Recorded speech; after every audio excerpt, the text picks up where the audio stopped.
नमस्कार, मैं हूं आपके साथ गौरव राजेंद्र। बुलेटिन की शुरुआत करते हैं। मुख्यमंत्री नायब सिंह सैनी ने करनाल में भारतीय लोकतंत्र का काला अध्याय, देश में आपातकाल लगाए जाने के 50 साल पूरे होने पर संविधान हत्या दिवस कार्यक्रम में बतौर मुख्य अतिथि शिरकत की और मुख्यमंत्री ने अपने संबोधन में कहा कि जब हमारा देश अंग्रेजों की गुलामी का दंश झेल रहा था, उस समय हमारे देश के नायकों ने अपना बलिदान दिया था ताकि आने वाली पीढ़ियां खुली हवा में सांस ले सकें।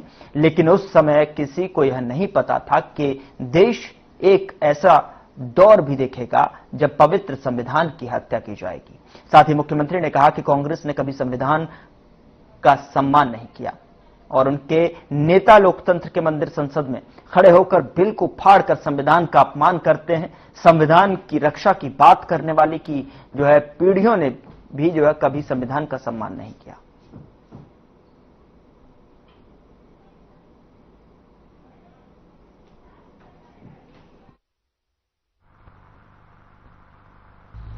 और ये बात करते हैं संविधान बचाओ की। अरे पीढ़ियों ने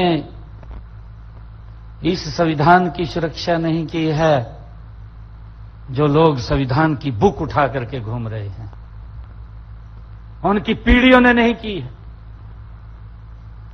अभी चर्चा की है, अभी हमारे वीरेंद्र ज्वाल जी ने चर्चा की है। 562 रियासतें थी, 562 रियासतों को एकजुट करने का काम सरदार वल्लभ भाई पटेल को दिया। वो भारत मां का लाल अपनी बात के ऊपर पूरा उतरा है। एक भी रियासत को इधर उधर नहीं होने दिया। एक रियासत ही इनको मिली, जवाहरलाल नेहरू को सौंपी गई। आज भी उसका हम उस रियासत से प्रताड़ित थे। आज भी हमारे देश से अलग हिस्सा था। ये संविधान बचाने की बात करते हैं, दूसरी तरफ ये बात बोलते हैं खड़े होकर के कि हम सत्ता के अंदर आएंगे, हम उस धारा 370 को रिवर्ट करेंगे। ये कौन से संविधान को बचाने की आज भी ये चौथी पीढ़ी बात करती है। आज भी उस संविधान को तोड़ने का काम अगर कोई करता है तो भाइयों इनके डीएनए के अंदर शामिल है, ये पीढ़ियों से है। ये इसकी रक्षा नहीं कर रहे, ये इसको तोड़ने का काम कर रहे हैं, ये इसको कुचलने का काम कर रहे हैं। अगर ये देश अगर संविधान के अनुरूप चला है, 2014 के बाद आदरणीय नरेंद्र मोदी जी के नेतृत्व में ये देश इस संविधान के अनुरूप चला है।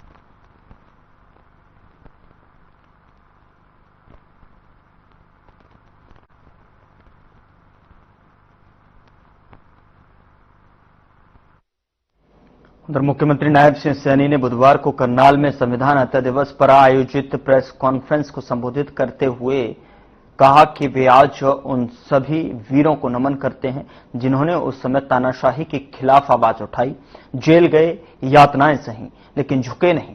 देश आपातकाल के 50 वर्ष पूरे होने पर संविधान हत्या दिवस मना रहा है, तो वहीं 50 वर्ष पहले 25 जून 1975 को हमारी लोकतांत्रिक मर्यादाओं को ताक पर रखकर आपातकाल लागू कर संविधान की आत्मा की हत्या कर दी गई थी।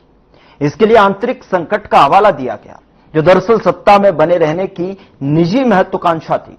और उसके 21 मास बाद पूरा देश तानाशाही के चंगुल में रहा है और एक मजबूत लोकतंत्र की कल्पना करने वाले लोगों को अपनी महत्वाकांक्षा पूरी करने के लिए जेलों में डाला गया और अनेक यातनाएं दी गई। आज संविधान हत्या दिवस मनाने का उद्देश्य देश की लोकतांत्रिक प्रक्रियाओं के बारे में आमजन, विशेषकर नई पीढ़ी को निरंतर सजग बनाए रखना है।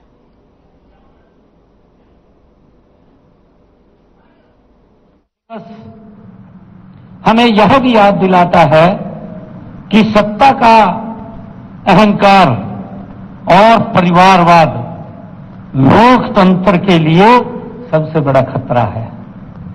यह जो संविधान हत्या दिवस ये हमें इस बात से भी अवगत कराता है।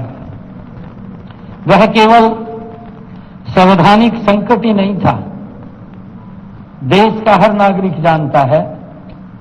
मैंने जैसे कहा भी है कि जब पूरा भारत गुलामी की जंजीरों में जकड़ा हुआ था और आजादी के बाद यह केवल संवैधानिक संकट नहीं था, वह लोकतंत्र की उस प्रक्रिया पर हमला था जो हमें अभिव्यक्ति की आजादी, समानता और न्याय का अधिकार देती है। उधर हरियाणा के मुख्यमंत्री नायब सिंह सैनी ने परमवीर चक्र से सम्मानित कैप्टन मनोज कुमार पांडेय जी की जयंती पर उन्हें नमन किया। उन्होंने कहा कि कारगिल के युद्ध में अदम्य वीरता का परिचय देने वाले, अटूट कर्तव्य निष्ठा और सर्वोच्च शौर्य के प्रतीक परमवीर चक्र से सम्मानित कैप्टन मनोज कुमार पांडेय जी की जयंती पर उन्हें शत शत नमन। उनकी वीरता, बलिदान और राष्ट्रभक्ति देशवासियों के लिए प्रेरणा का स्रोत है।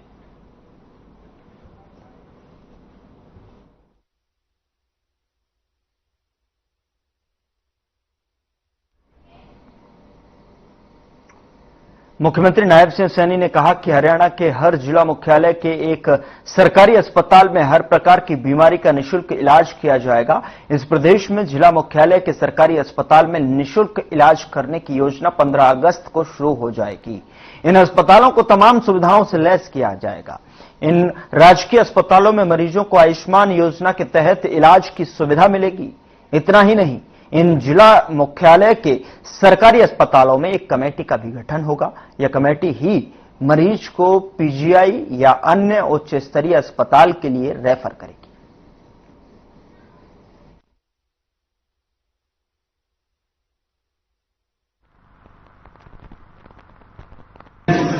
मेरे बुजुर्ग बैठे हैं, युवा साथी हैं, आप सबको दोनों हाथ जोड़ करके आज गिरदारपुर में आने का मुझे मौका मिला है। कल ही कार्यक्रम मेरा ये तय हुआ था, आज करनाल में कार्यक्रम था और कार्यक्रम कहा कि शाम तक कुछ समय मेरे पास है, उस समय का सदुपयोग किया जाए और लाडवा के कार्यक्रम बना लिए जाए गांव में। वैसे तो आज कोई भाषणबाजी का तो समय मैंने नहीं कहा था कि कई गांवों में हाजिरी लग जाए। समय का बड़ा अभाव रहता है क्योंकि पूरे प्रदेश के साथ साथ बाहर के भी काम होते हैं, परंतु जितना समय मिलता है वो समय आपके नाम होता है।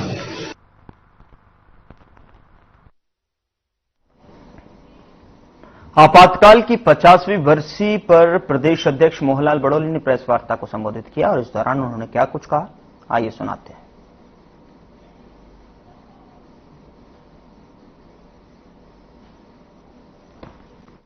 किया कि जो भी अधिकारी या जज उनके इशारे पर न चले, उन्हें या तो हटा दिया जाए या उसका ट्रांसफर कर दिया जाए। कांग्रेस ने सिर्फ अपनी सत्ता को बचाने के लिए बल्कि वैचारिक एजेंडे को थोपने के लिए भी संविधान के साथ खिलवाड़ किया। संविधान में संशोधन कर धर्मनिरपेक्ष और समाजवादी जैसे शब्द जोड़े गए ताकि कांग्रेस अपने वैचारिक एजेंडे को राष्ट्र पर थोप सके। इसी संशोधन से आपातकाल की अवधि बढ़ा दी गई और राष्ट्रपति को संसद की पूर्व मंजूरी के बिना भी आपातकाल घोषित करने का अधिकार मिल गया। पूर्ण रूप से इमरजेंसी क्यों लगाई गई, इमरजेंसी के परिणाम क्या थे, किस प्रकार से यातनाएं उन दिनों जो विरोधी पक्ष के लोग थे उनको दी गई, एक दो व्यक्तिगत मैं एक्सपीरियंस आपके साथ शेयर करूंगा। 25 जून रात को शाम को 8 बजे के करीब, क्योंकि मैं उस समय तक राष्ट्रीय स्वयंसेवक संघ का एक स्वयंसेवक था, भाजपा में 1980 के अंदर आया। यह हुई थी कि लोग अपने घरों से निकलना भी बंद कर गए थे। लोग ये कहते थे, डर के मारे सड़कों पे भी नहीं आते थे क्योंकि कुछ नहीं पता चलता था किस वक्त किसको पकड़ के अंदर बंद कर देंगे। किसी को बोलने की आजादी भी नहीं थी कि क्या अपनी सफाई भी दे सके। अगर उन्होंने किसी को पकड़ लिया तो बेकसूर को भी कसूरवार ठहरा के ही छोड़ते थे। तो बहुत सारी जांचियां उस वक्त में हुई थी और ये किसी से छुपा नहीं हुआ है कि वहां पर जब, जैसे भाई साहब ने कहा कि नसबंदी जब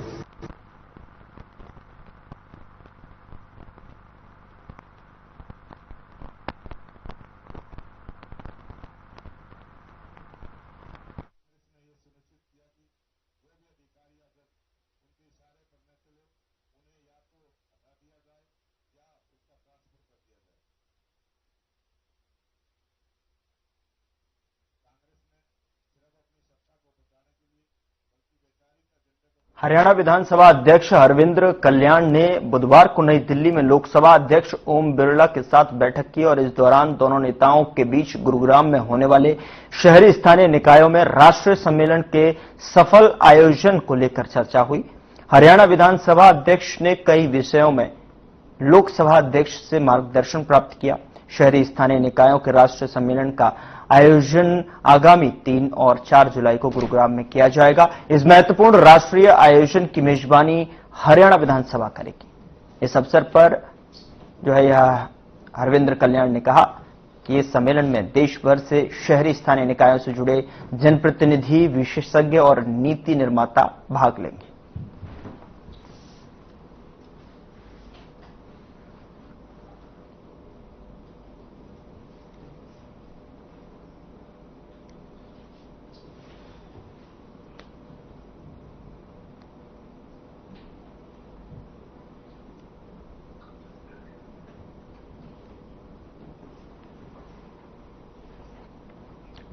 आपातकाल के काले अध्याय के संदर्भ में भाजपा जिला कार्यालय पर सेमिनार का आयोजन किया गया। खेल, युवा, उद्यमिता, कानून मंत्री गौरव गौतम ने कार्यक्रम में मुख्य अतिथि शिरकत की।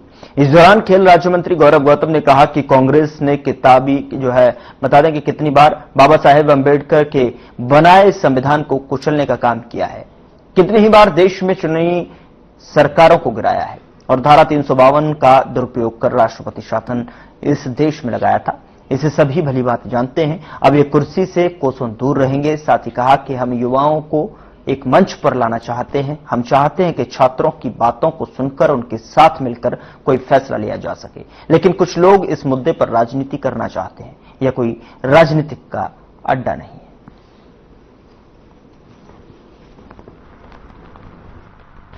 बहुत मजबूती के साथ खड़ी हुई है, तब अपना समय और साधन हर प्रकार देने का काम कर रहे हैं। लेकिन जिन्होंने अपने पार्टी को खून से सींचा है, जिन्होंने हर प्रकार का सर्वस्व देकर इस पार्टी को खींचा है, चाहे वो जेल में रहे हो, चाहे वो धन से हो, चाहे अपने समय से हो, चाहे अपनी मेहनत से हो, ऐसे हमारे सभी सेनानियों को मैं चरण स्पर्श करके प्रणाम करता हूं। उनके आशीर्वाद से ये पार्टी आज दुनिया का सबसे बड़ा राजनीतिक दल बन चुकी है। जो लोग उस समय के मेहनत और संघर्ष से किस प्रकार की प्रताड़नाएं उन्होंने झेली, आप सबके दम पर ये पार्टी आज दुनिया का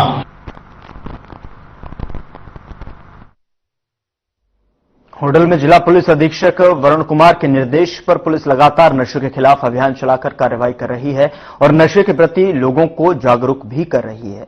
नशे के प्रति युवाओं को जागरूक करने के लिए पुलिस अधीक्षक ने नशे के खिलाफ सैकड़ों युवाओं को और सामाजिक लोगों को नशे के प्रति जागरूक किया और नशे के दुष्परिणामों के बारे में बताकर शपथ भी दिलवाई। वहीं कार्यक्रम में शुभम सिंह, अतिरिक्त पुलिस अधीक्षक पलवल ने होडल थाना प्रभारी निरीक्षक कृष्ण गोपाल द्वारा गोविंदम प्लेस में आयोजित कार्यक्रम में पहुंचकर युवा छात्रों, ग्रामीणों को नशे के खिलाफ जागरूक किया। तो वहीं अतिरिक्त पुलिस अधीक्षक ने जागरूकता कार्यक्रम में मौजूद सभी से आह्वान किया कि अपने बच्चों को शिक्षा, खेल के प्रति गतिविधियों में आगे बढ़ने के लिए प्रेरित करें।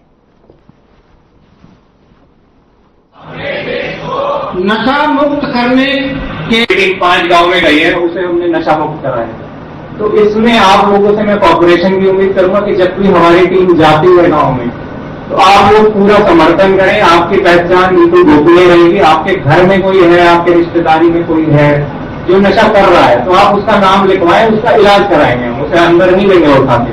और कोई आपकी नॉलेज में है जो नशा बेच रहा है, तो उसका नाम इनसे सहयोग करेंगे। बच्चे भी बैठे हैं, बच्चों की नॉलेज में भी आता है कि तुम्हें नशहरी घूमना है गाँव में। कई बार बड़े लोग नहीं बताते, आप लोग से भी बात करेंगे इंस्पेक्टर राजेंद्र, इनका नंबर आप लोग नोट कर लो।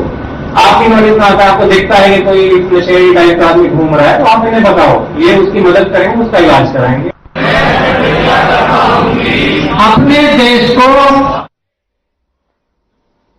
आरटीआई एक्टिविस्ट पीपी कपूर ने समालखा में अपने कार्यालय पर प्रेस कॉन्फ्रेंस कर पंचकुला नगर निगम में सफाई कार्य कर रही ठेकेदार फर्म पूजा काउंसुलेशन की डायरी से हर महीने लाखों रुपए की घूस उच्च अधिकारियों, कर्मचारियों और नगर पार्षदों को देने का भंडाफोड़ करते हुए मुख्यमंत्री से 30 करोड़ रुपए के घोटाले की विजिलेंस जांच कराने और ठेकेदार फर्म को ब्लैकलिस्ट करने की मांग की है।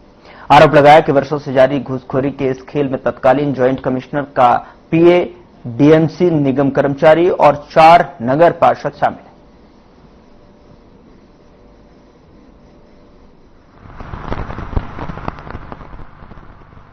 म्युनिसिपल कॉर्पोरेशन पंचकूला, वहां पर सरकार की नाक के नीचे 30 करोड़ रुपए का घोटाला पूजा कॉन्सुलेशन कंपनी जो सफाई कार्य का जिसको ठेका मिला हुआ उसने किया है। ये पूजा कॉन्सुलेशन कंपनी वही है जिसके खिलाफ एंटी करप्शन ब्यूरो हरियाणा ने 2 मई को इसी साल पानीपत नगर निगम में करीब 16 करोड़ रुपए के घोटाले का, फर्जीवाड़े का मुकदमा दर्ज किया है।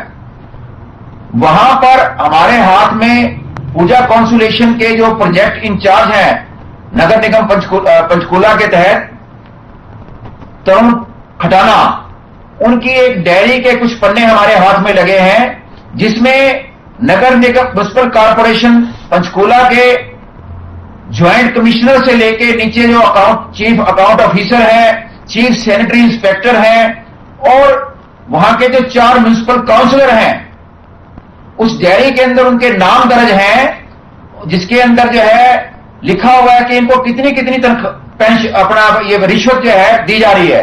वो कच्चा चिट्ठा है। हिसार के एचएयू में चल रहा आंदोलन स्थगित हो गया है। छात्रों द्वारा उठाई गई प्रमुख मांगों द्वारा सरकार के साथ हुई वार्ता के उपरांत एक सहमति बनी। वहां सरकार ने छात्रों की मांगों को चरणबद्ध ढंग से लागू करने का आश्वासन दिया है। इसके चलते छात्रों ने अपना आंदोलन स्थगित करने का निर्णय लिया है।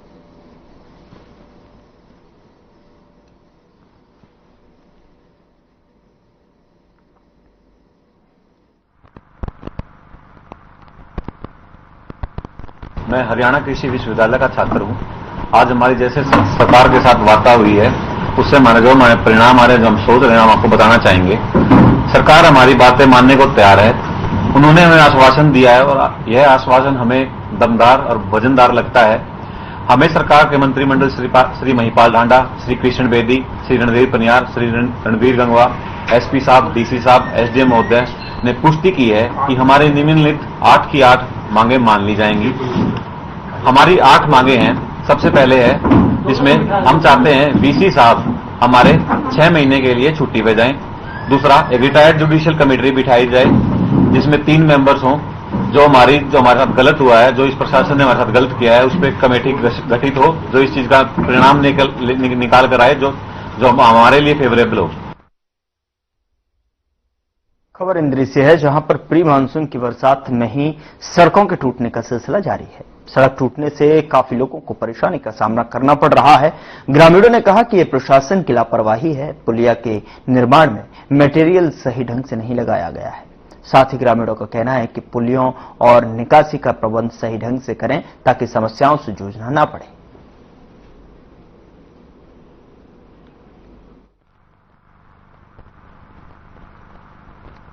अभी 2 दिन हुए जी बरसात हो रही थी और पीछे से पानी आया और पहले भी जब बाढ़ आई थी उसमें टूट गया था। पहले भी टूट गया था सारा। सड़क कितना टाइम हुआ? सड़क तो पिछले साल ही बना दी, अभी साल तो अभी पूरा। हाँ, और अब की बात देख लो क्या हो रहा है।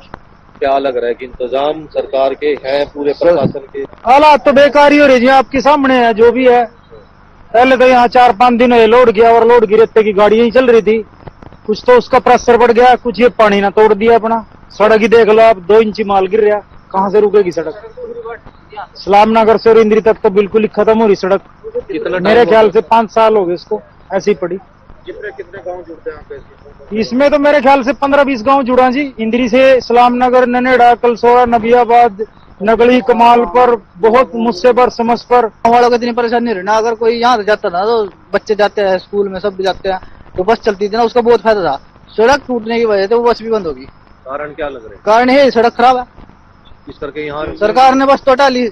आदमी भाई कह रहे हम बाइक लेके जाते हैं, हमारी बाइकें खड़ी हैं। हमारी बाइक है जी, ये नहीं पता कितनी जगहों से टूट चुकी है सिर्फ सड़क की वजह से।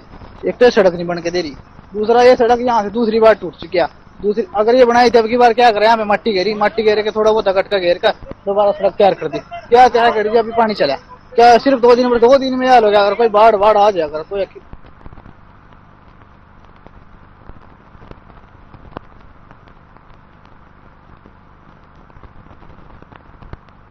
फिलहाल बुलेटिन में इतना ही। नमस्कार।